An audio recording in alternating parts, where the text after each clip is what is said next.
Hello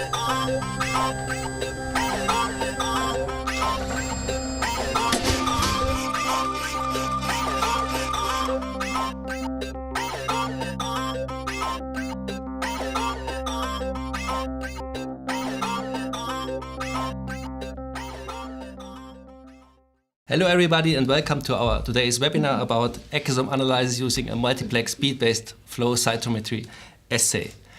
We will start with a short introduction about exosomes and common methods to analyze exosomal proteins, with a focus on exosome detection by flow cytometry. Then I will introduce our multiplex bead-based assay, and in the second part I will show you results of exosomes analyzed from tumor cell lines and of different blood cells. Then we will have a short break with analysis of single exosomes by high-resolution microscopy, and in the end I will show you results of separation of different exosome subpopulations using immunomagnetic beads. So exosomes are defined by the release mechanism by the cells. They are secreted by outward budding of multivesicular bodies, and these are small vesicles about 30 to 100 nanometers large. And the release mechanism is different from microvesicles, which are generated by just outward budding of the membrane. Exosomes have been thought to be just waste of the cells, but since several years we know that that's not the case. So exosomes are important tool for intracellular communication and transport of material, as they can be taken up by recipient cells, either by ligand-receptor interaction or directly by membrane fusion or endocytosis. If we now have a closer look on the exosome consists of a lipid bilayer and is loaded with different nucleic acid, especially small RNAs, so microRNAs, tRNAs or ribosomal RNAs, but also mRNA and DNA. And in the membrane there are proteins. First to mention the so-called exosome markers, tetraspanins, CD9, CD63 and CD81. We will have a close look on them afterwards, but also receptors from the cell membrane like the EGFR receptor, different adhesion proteins, and also soluble proteins from the cytosol of the cells. Exosome composition depends on the cell type and the metabolic state of the cells, and can also be influenced by simulation of different cells. Therefore, we expect that there are a variety of different exosomes depending on cell types and the metabolic state, and of course it's interesting to analyze these different exosomes. And common methods to analyze these exosomes are Western blot or mass spectrometry, where you can analyze the proteins. But the disadvantage of these two methods is that you see only the average of the exosomes, so you cannot get any information about individual or different exosomes, because it's just the mixture you can analyze. If you're interested in individual exosomes, people usually do electron microscopy, where you can see individual exosomes and can also detect proteins by immune staining. But here you can only analyze a few exosomes, and it's technically quite challenging. Another method to analyze single exosomes would be flow cytometry, and here we will have a closer look now. So the basic principle is that if a cell or an exosome passes the detection and the laser, it will generate a signal over time. And there are two different kinds of signals you can generate. The first signal is generated by light scattering of the cell by passing the laser, and there you can measure the scattering in forward direction and in side direction. The second signal, if you label the cells by a fluorescent dye, you can detect the fluorescence generated by the labeled cell. If you want to do if you compare now the cells with exosomes, you immediately can see that the size of the exosome is about 100 times smaller than a cell. So the scattering of such small particle is hardly any. So you hardly can detect any scattering of the cells. But if we analyzed exosomes under flow cytometry, you can see that you get a lot of signals in both channels, so forward and side scatter signals. But these are not single exosomes, but likely aggregates or swarms. You can detect the exosomes, but not single exosomes. The single exosomes would appear down here, and in this region is heavily overlaid by noise, and usually you use a trigger to avoid this noise, so you cannot see the single exosomes here. That these are really aggregates we proved by filtering the sample through a 100 micrometer filter. So we get rid of all larger particles and aggregates. And as you can see, after filtering in the analysis, we hardly see any signals anymore. So we lose the exosomes. So indeed, the detected particles are most likely aggregates or swarms. But still, it's possible to analyze the surface markers of exosomes by fluorescence detection. In this example, we have labeled the CD63 GFP positive exosomes with CD63 APC antibody. And as you can see, that all the exosomes can be detected by the antibody, and you see a nice staining. And this is also true if you're using two different antibodies. You can stain the exosomes with two different antibodies, so you can see that these two epitopes are present on the exosomes. However, as these are not single exosomes but aggregates or swarms, it's not possible to decide whether the two epitopes are present on a single exosomes or whether there are two different exosomes aggregating together and give the common signal. So you cannot address the question whether two markers coexist on the same vesicle. Therefore, you would need other methods, and we think that the multiplex bead assay could be one method to reveal such questions. I will now introduce you our new multiplex bead-based assay, and we developed this assay to simplify protein analysis on exosomes. The assay consists of 39 capture antibody beads, which are color-coded so that they can be distinguished by flow cytometry, and each bead is coupled to a different antibody. And with these antibodies, we can catch exosomes, either isolated exosomes or from cell culture supernatant. We incubate them together, and then we can use a different antibody or antibody cocktail to detect the bound exosomes on the beads in the flow cytometry. So how does this look like in the flow cytometer? We first do a gate on the forward side scatter to detect the single beads, and then we have a PE fits gating. Here you can see that we can easily discriminate the different bead populations by these two colors. And then for each of the detected populations or bead types, we detect the APC signal of the stained exosomes. How does the assay now look like in real? So this is a schematic drawing of 3 different kinds of beads. So you have to imagine that these are not just 3 but 39 beads, and we have different kinds of exosomes which can be bound to the beads depending whether the given epitope is present on the exosomes. And then we can stain the exosomes. We usually use a cocktail of CD9, CD63, CD81, so the common exosome markers, to stain all exosomes bound to the markers.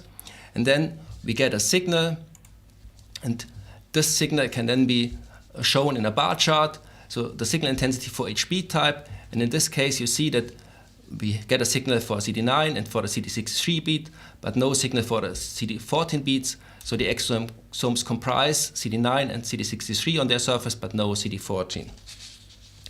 And as you can imagine, if you do a lot of these kind of analyses, it's a little bit tedious to analyze it on the flow cytometry.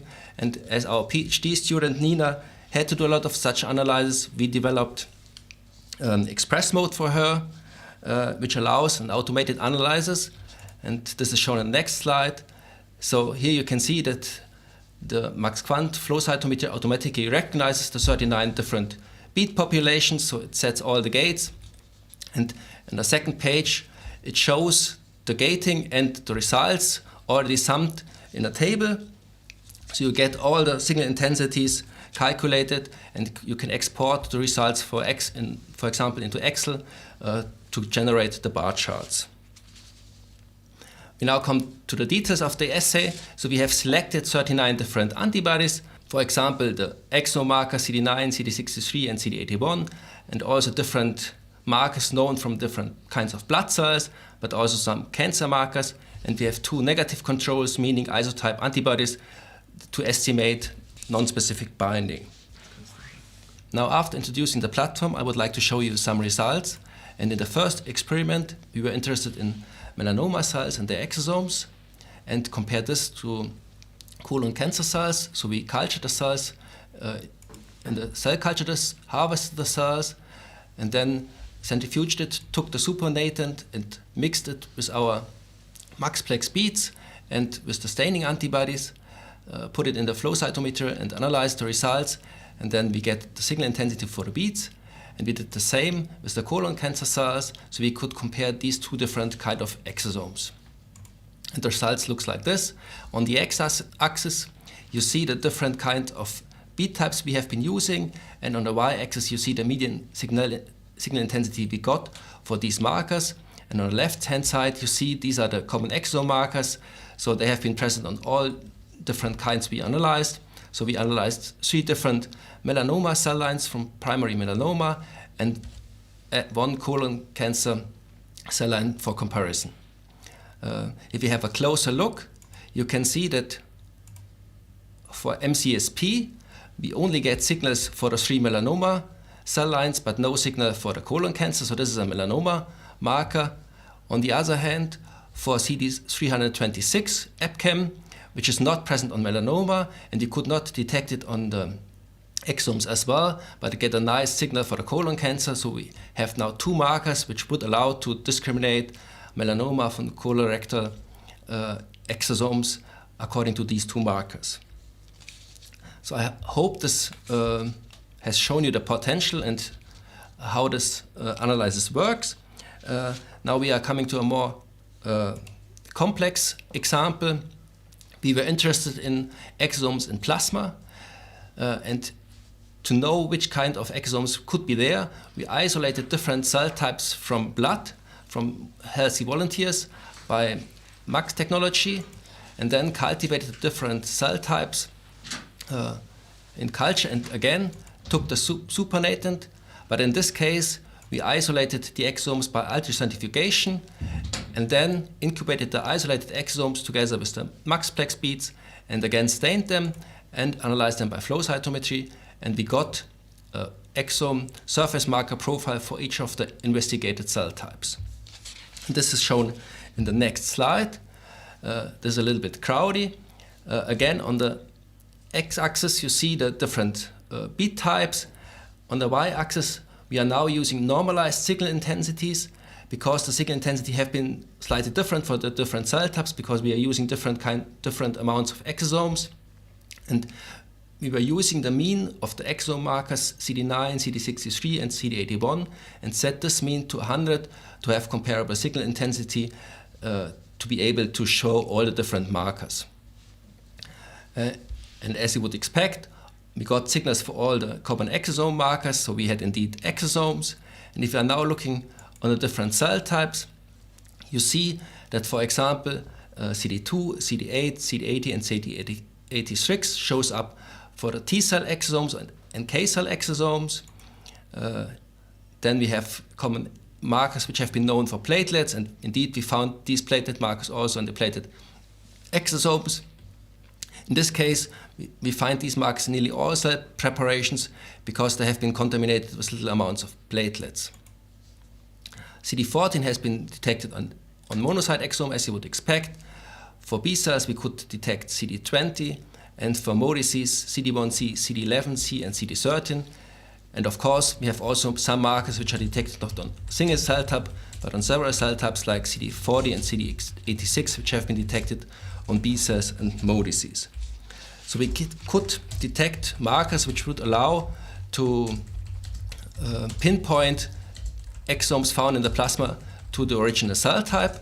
So if we compare now the results with plasma exosomes isolated from, again, healthy volunteers, now in a cluster analysis, in this case, each row, each column is one sample of different cell types and from plasma, and each row now comprises a bead type.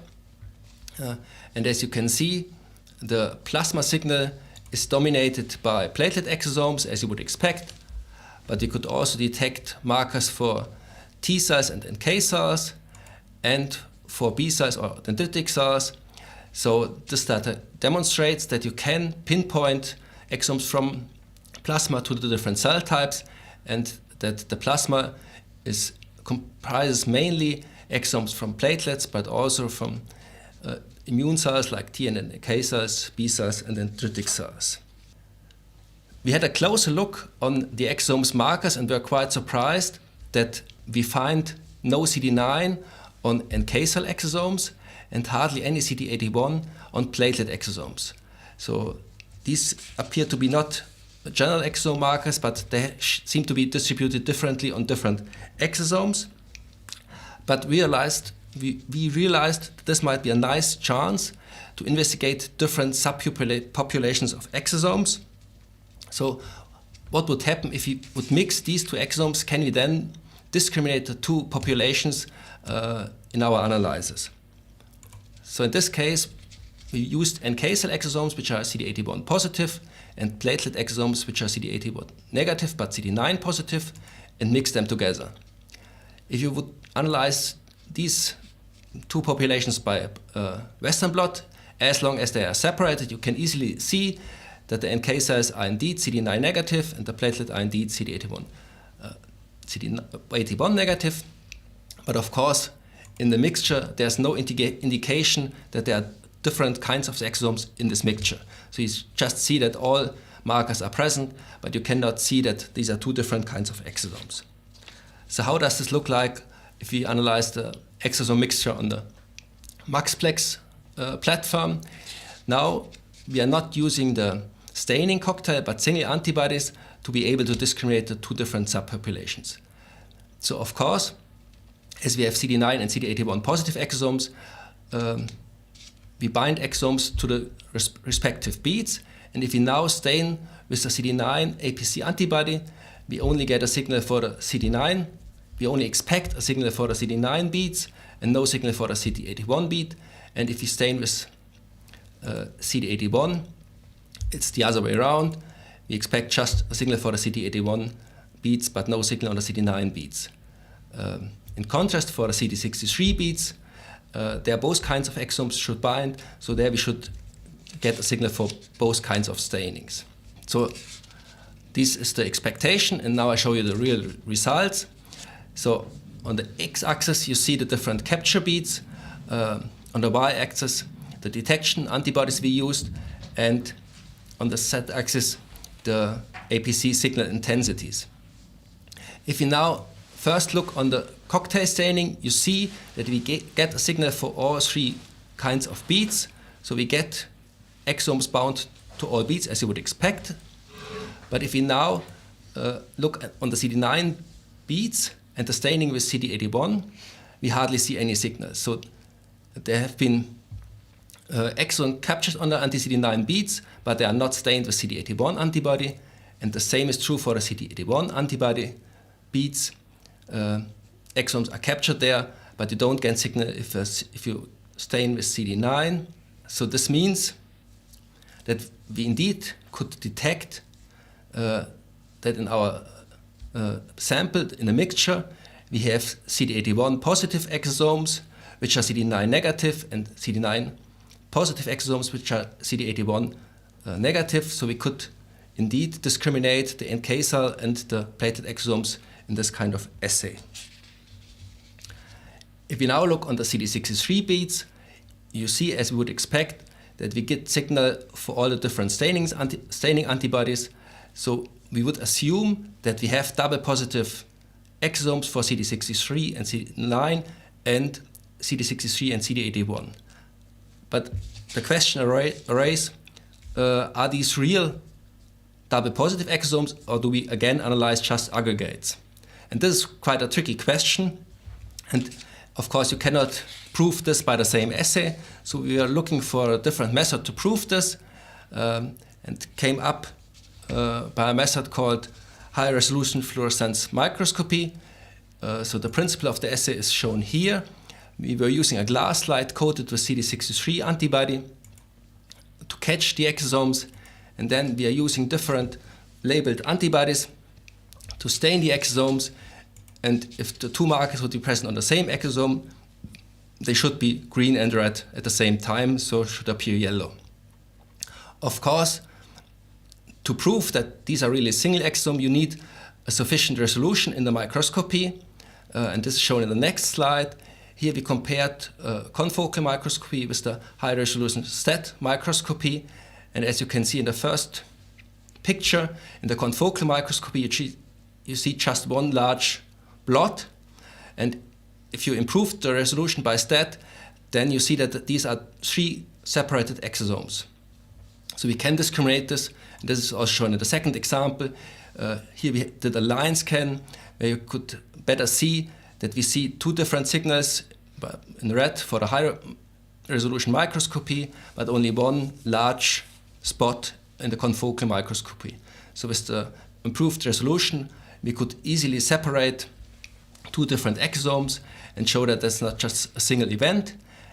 And I have to add that we hardly find examples where these exosomes have been so close together. So most of the time they are separated and can easily be analyzed as single exosomes.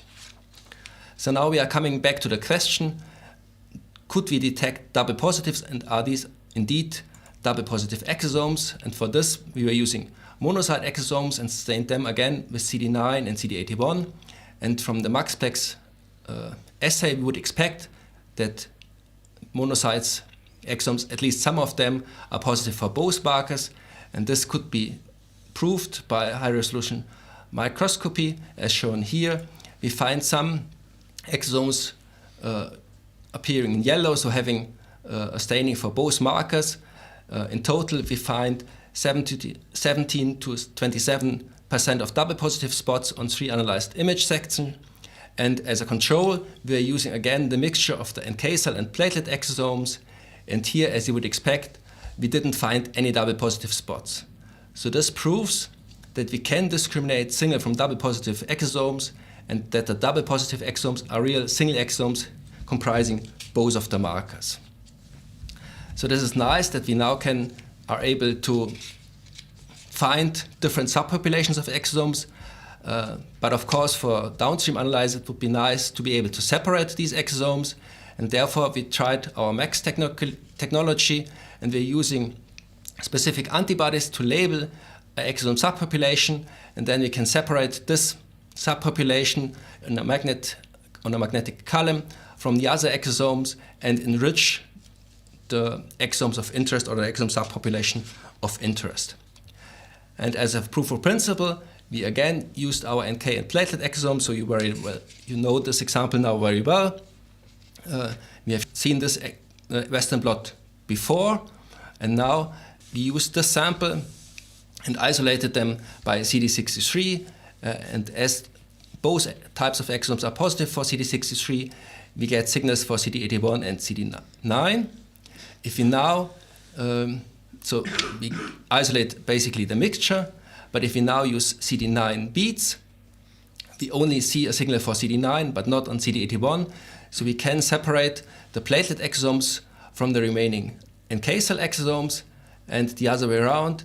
If we are using CD81 beads, we only get CD81 positive exosomes and no CD9 positive exosomes, so we could separate the NK cell exosomes.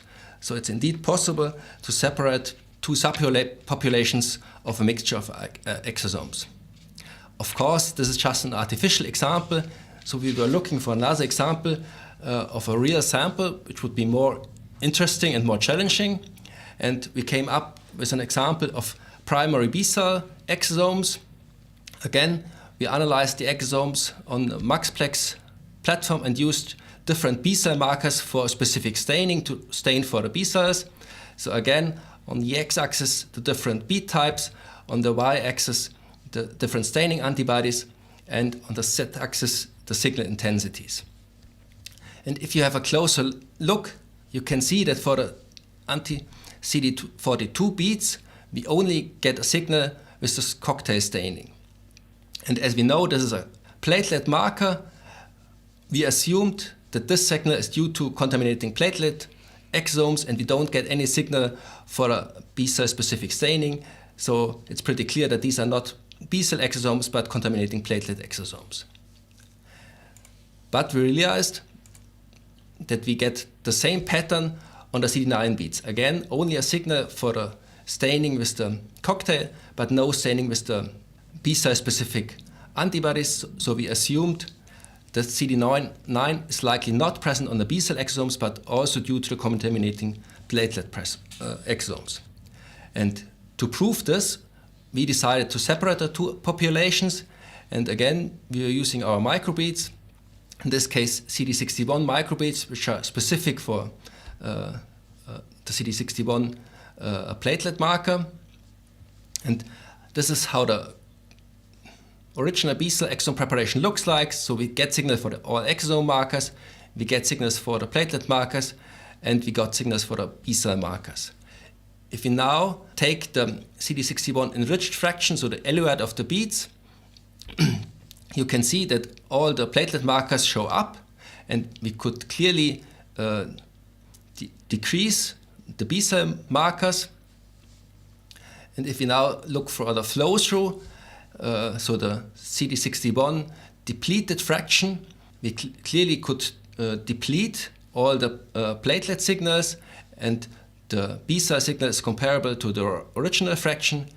And now coming back to our original question, if we look on the exosome markers, you can see that the CD9 is present on the platelet fraction, but it's not, we didn't get any signal for the B-cell fraction. So indeed, the CD9 marker has been present on the contaminating platelet exosomes, but not on the B-cell exosomes. So the B-cell exosomes are the third exosome type, where not all of the three common exosome markers are present, but just two of them. So now we are already at the end of the presentation. I would like to thank you for listening. I wanted to show you today our new flow cytometry-based assay to analyze surface epitopes on exosomes. It allows to analyze 37 different epitopes in parallel, because you have two isotopes control. It comprises the common exosome markers, but also markers for immune cells or other blood cells and some cancer epitopes. You can detect the exosomes directly from cell culture supernatant, ascites or orine, or you can use isolated exosomes. I've shown you examples of single exosome analysis by high resolution microscopy to prove that we can discriminate between single and double positive exosomes. And I've shown you a few examples of immunomagnetic isolation, which allows the separation of exosome subpopulation for further downstream analysis. And during our analysis and the development, we realized that exosomes are by far more heterogeneous than assumed so far, and we expect that using such a method to analyze the different exosomes will reveal much more different subpopulations than known today. In the end, I would like to thank my co-workers who did most of the work in the lab. So Nina Kolia, who did her PhD work in my group, and Ute Heider, who developed the Multiplex beads, and Yvonne Winzek, who developed the exosome isolation kit. Eva and Ian helped us with the isolation beads, and for the exosome analysis of different bead cell types, we got different cell types from colleagues from other groups.